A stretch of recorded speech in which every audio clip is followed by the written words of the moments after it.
Hai, Assalamualaikum. Ketemu lagi dengan aku Irestia di video yang akan ngebahas seputar konten bisnis. Dan di video kali ini aku akan ngebahas tentang Shopee. Jadi kayaknya entah di video pertama atau kedua aku di channel YouTube ini, aku ngebahas tentang peluang omset yang besar kalau misalnya kita jadi salah satu star seller di Shopee. Karena dengan kita menjadi star seller, kita akan terlihat lebih trust di mata calon konsumen. Nah, terus gimana sih caranya?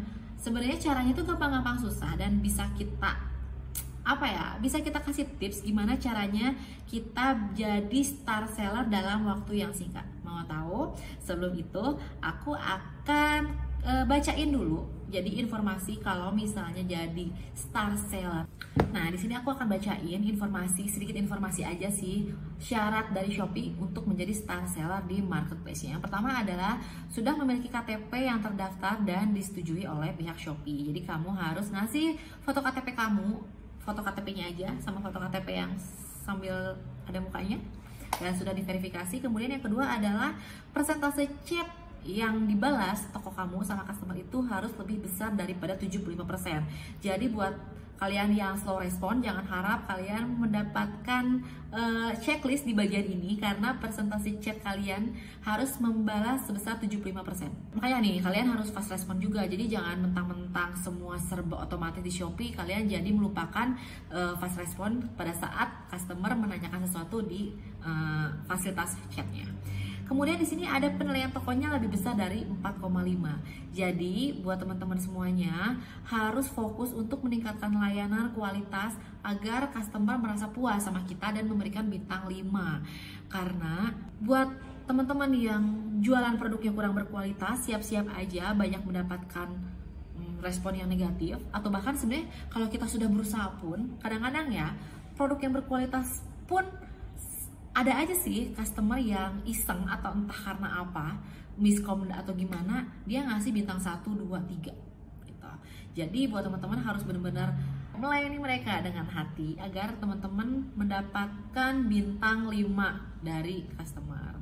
Begitu teman-teman dapat bintang 1, bintang 2, bintang 3 itu sangat mempengaruhi reputasi, apalagi kalau misalnya baru pertama jualan di Shopee nih, orderan yang masuk yang sudah berhasil lebih sedikit.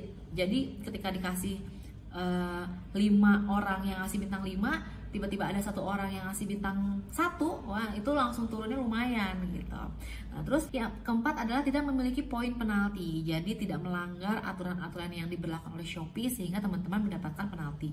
Jadi teman-teman pastiin membaca aturan untuk berjualan di Shopee biar nggak kena penalti dari Shopee. Udah kayak gitu, jumlah hari pelanggaran produk PO kurang dari 5 hari. Jadi buat teman-teman yang produknya ini jenis pre-order nih, kan kadang-kadang pre-order itu ada kalanya siap dikirimnya itu tidak sesuai dengan estimasi awal, ada keterlambatan. Nah, jangan sampai jumlahnya itu lebih dari 5 hari dari jumlah hari PO yang teman-teman janjikan.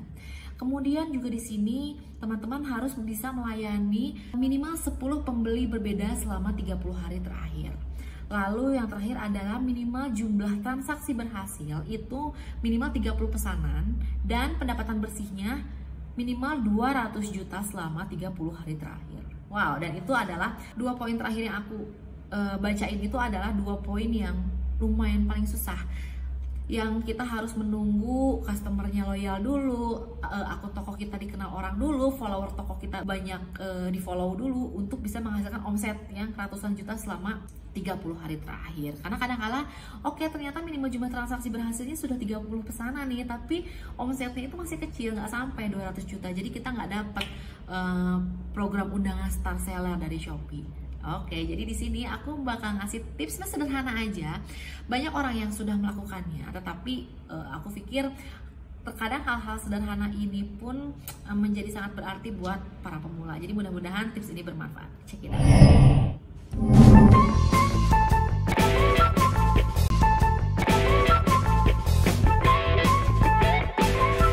Di sini aku punya catatan 9 tips. Yang pertama adalah ngomongin soal followers. Gimana cara followers Shopee kita naik?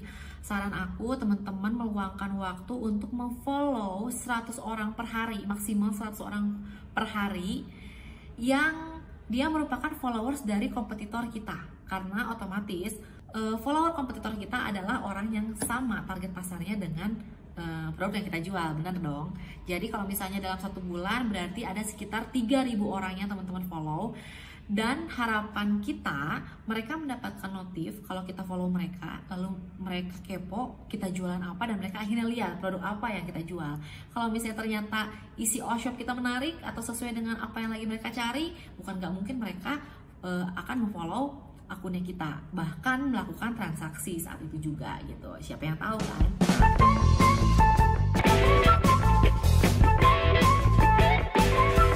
Yang kedua, kalau misalnya teman-teman bisa meluangkan waktu lebih banyak lagi nih, nggak cuman follow mereka, tapi teman-teman juga ngasih pesan secara manual di inbox. Auto text bisa teman-teman atur, yang intinya adalah menjelaskan deskripsi all shop teman-teman itu menjual produk apa, kelebihannya apa, keunggulannya apa, dan teman-teman siap untuk melayani mereka. Setidaknya ketika mereka tidak melihat notifikasi, tapi biasanya mereka akan mengechat inbox. Besar kemungkinan inbox teman-teman itu terbaca gitu. Terlepas dari mereka akan tertarik untuk lihat profil kita atau membeli di kita, itu urusan lain. Tapi yang penting kita sudah berusaha menghubungi mereka secara personal gitu.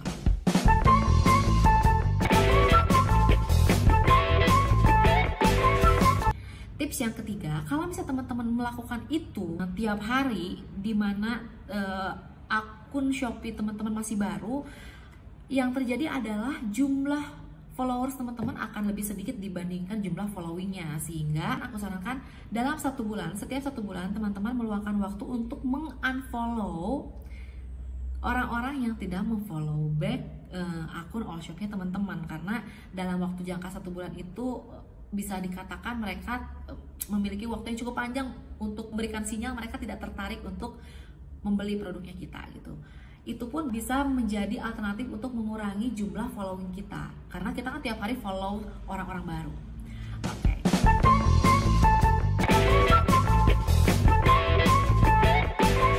Tips yang keempat adalah seputar kontennya. Jadi yang 3 tips ini adalah tentang jumlah followers, yang keempat adalah tentang kontennya. Ini sudah pernah aku bahas. Ketika teman-teman mengetik kata kunci atau mencari sesuatu produk di Shopee, maka teman-teman harus berpikir sebenarnya konten seperti apa sih yang menarik di mata teman-teman untuk diklik di luar iklan. Karena biasanya kalau kita iklan di Shopee pasti produk kita menjadi yang teratas. Tapi kalau kita nggak pakai iklan, gimana caranya untuk menarik pembeli? Yang pertama adalah fotonya harus berkualitas bagus. Bagus, nggak pasaran. Kalaupun memang pasaran, terpaksa harus pasaran, teman-teman coba deh kasih background atau frame yang dijadikan ciri khas dari all shopnya teman-teman. Teman-teman bikin satu background tertentu dengan warna tertentu, dan itu dijadikan background seluruh produk yang teman-teman jual di Shopee-nya itu. Jadi ketika selain itu menjadi ciri khas teman-teman, ketika dilihat nih beranda, pasti yang ada background yang lain daripada yang lain itu menjadi sesuatu yang menarik perhatian mata. Kemudian ketika diklik tokonya akan terlihat lebih rapi, warnanya sama semua. Meskipun produknya banyak, warnanya berbeda-beda, tapi dibantu dengan background atau frame yang sama, itu membantu untuk memperapih tampilan. Kemudian judulnya itu saya sarankan huruf kapital semua, karena itu akan lebih mencolok mata dibandingkan teman-teman pakai judul yang huruf besar dan kecil sesuai dengan EYD gitu. Pastikan judul yang teman-teman buat itu relevan dengan isi produknya. Ketika teman-teman menjual daster gitu, teman-teman pastikan depannya adalah nama produk yang teman-teman jual, ditambahkan dengan kata-kata yang membuat orang ingin mendapatkan. Misalnya daster termurah, kalau misalnya teman-teman pede nih, harga teman-teman itu memang kompetitif. Daster terlaris, daster terunik, tercantik, daster paling keren, atau apapun itulah gitu ya. Gunakan kata-kata yang membuat produk teman-teman terlihat sangat unggul kayak gitu. Nah, biasanya seingat saya judul yang ada di Shopee itu maksimal 100 huruf, 100 karakter. Jangan hanya terpaku dengan judul yang sesuai dengan produk yang teman-teman jual semata. Jadi maksimalkan judul 100 karakter itu dengan menambahkan kata kunci atau keyword yang membuat produk teman-teman ini berpeluang berada di halaman pertama ketika orang mencari produk tersebut di pencarian Shopee. Lalu bagaimana cara mencari keyword yang tepat?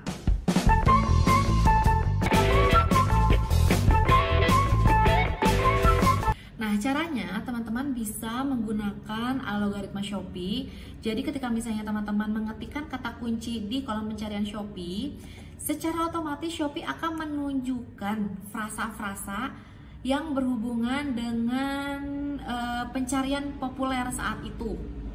Ketika teman-teman menulis daster anak, teman-teman tunggu sebentar, nanti akan keluar tuh di bawahnya frasa-frasa yang berhubungan dengan keyword tertinggi. Misalnya daster anak termurah, daster anak di Bandung, daster anak eksklusif, misal seperti itu keyword-keywordnya. Nah, ambil satu keyword yang teman-teman rasa itu menjadi pencarian paling populer untuk dimasukkan ke dalam judul. Cara kedua adalah teman-teman lihat produk-produk kompetitor yang tidak menggunakan iklan, tetapi dia bisa berada di halaman teratas. Mereka paling sering menggunakan kata apa di luar kata dasternya. Nah, itu bisa dijadikan acuan sama teman-teman untuk menggunakan kata atau frasa tersebut di judul secara maksimal, karena mereka sudah ibaratnya sudah terbukti di lapangan kata kunci mereka itu menjadi familiar atau memang banyak dicari orang sehingga produk mereka menjadi selalu teratas di halaman pencarian. Kemudian berbicara tentang deskripsi konten. Jangan malas untuk membuat deskripsinya sedetail mungkin. Spesifikasi produknya seperti apa, kegunaannya seperti apa, cara pakainya seperti apa. Kemudian hashtagnya juga sangat berperan penting di situ. Dan usahakan teman-teman jangan terlalu copy paste terhadap deskripsi pesaing atau kompetitor atau orang yang memang menjual produk yang sejenis. Bahasanya itu bedakanlah, jadikan deskripsi teman-teman itu menjadi unik dan terlihat original dengan tambahan kata-kata copywriting yang membuat orang yakin, oh, gue harus beli di lapak elu kayak gitu.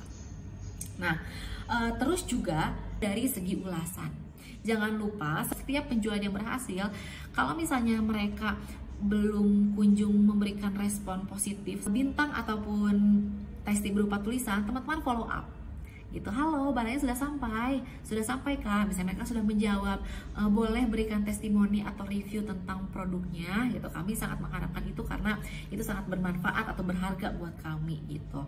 Karena semakin banyak rating atau ulasan yang positif diberikan oleh customer kita, maka semakin mudah teman-teman mendapatkan repeat order dari customer-customer baru, karena mereka rata-rata melihat tidak hanya dari jumlah followers, tidak lihat hanya dari segi harga, variasi, tapi langsung lihat feedbacknya gimana, pelayanan cepet nggak, respon sellernya ramah nggak, barang ketika sampai dalam keadaan baik nggak, seperti itu ya. Jadi jangan lupakan dari segi konten, deskripsi, kemudian penyediaan testimoni, juga ulasan.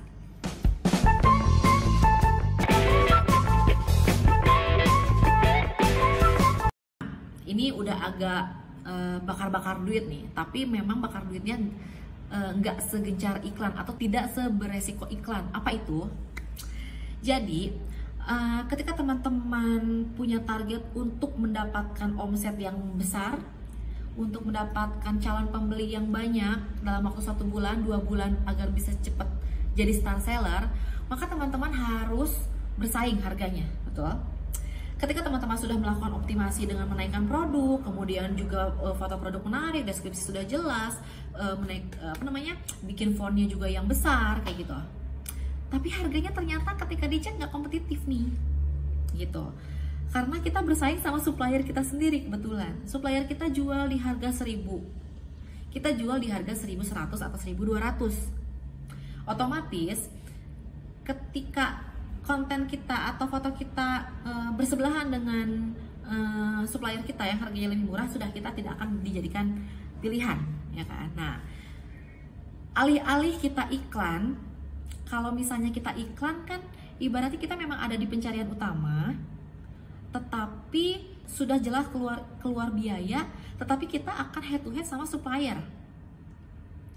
Daripada itu terjadi, lebih baik kalau misalnya targetnya bukan keuntungan, untuk bisa di awal oke lah saya nggak usah dapat untung dulu, yang penting saya banyak dulu omsetnya. Teman-teman bisa jual produknya harganya sama dengan supplier jual nih 1.000, ya udah teman-teman jual 1.000, jadinya kompetitif. Karena targetnya, ingat, memang ini tidak bisa dijadikan sesuatu yang berjalan terus-terusan ya. Kalau kayak gitu kita dapat untung dari mana ya kan. Tapi kalau ini sampai teman-teman bisa mencapai achieve star sellernya gitu. Kalau misalnya mau bakar duit lagi, teman-teman jual deh harganya di bawah supplier, dapat modal 1.000, dijual 900, teman-teman membakar 100 rupiah per item. Tetapi di mata customer, teman-teman harganya jauh lebih kompetitif, mendapatkan peluang yang jauh lebih besar untuk dibeli, mendapatkan reputasi yang bisa jadi teman-teman akan dianggap sebagai supplier. Padahal teman-teman dropship dari supplier yang harganya 1.000 itu, paham nggak sih? Tapi teman-teman jual harganya lebih murah, sehingga di mata orang nggak akan mungkin ini dropship. Pastinya kalau misalnya teman-teman bisa menjual harganya lebih murah daripada supplier, anggap biaya selisih itu adalah biaya bakar duit, agar teman-teman dapat customer dulu nih, dapat follower dulu, dapat customer dulu, dapat omset dulu, sampai achieve star seller. Ketika sudah achieve, harga balik normal lagi, nggak masalah gitu.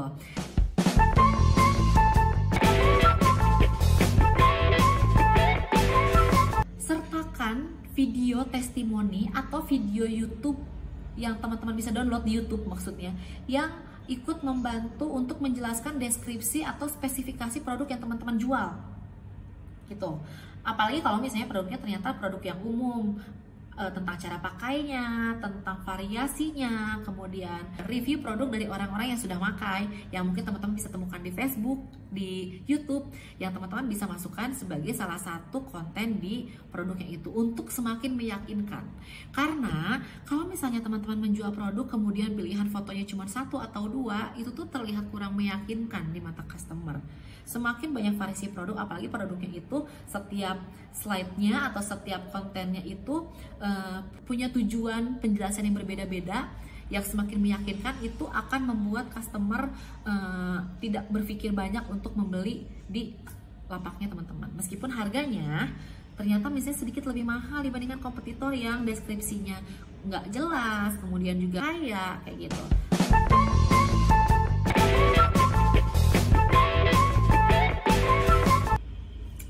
Terus nih, di Shopee itu menyediakan optimasi gratisan berupa menaikkan produk kita maksimal 5 produk. Nah, tapi saran saya sih sebenarnya kalau misalnya teman-teman ingin produk teman-teman itu selalu berada di halaman pencarian teratas, maka jangan langsung meng-up atau menaikkan produknya dalam satu waktu, langsung 5-5-nya dinaikin gitu.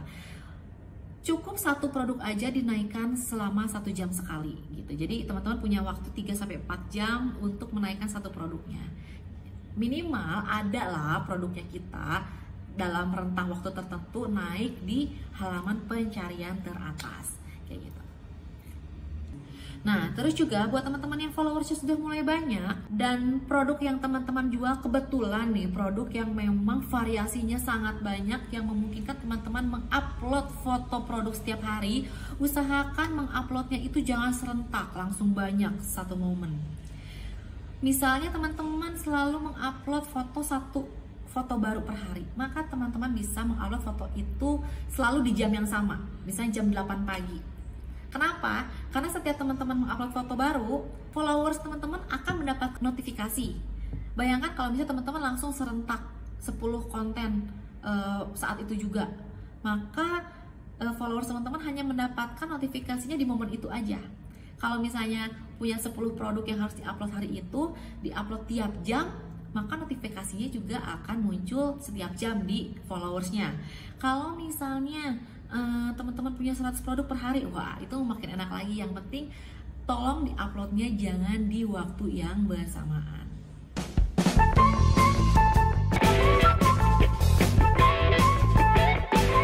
Beriklan di Shopee-nya itu sendiri, karena kalau misalnya kita iklan tadi yang tadi aku bilang, kita sudah jelas mengeluarkan budget sekian untuk keyword tertentu.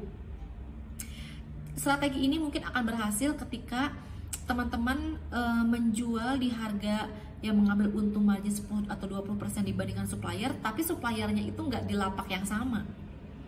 Karena kalau misalnya di lapak yang sama, ya jadinya babak belur, kita sudah keluar biaya iklan, tapi kita head to head dengan supplier kita sendiri gitu. Jadi syarat iklan itu kalau mau efektif, pastikan supplier kita itu nggak jualan di lapak yang sama gitu.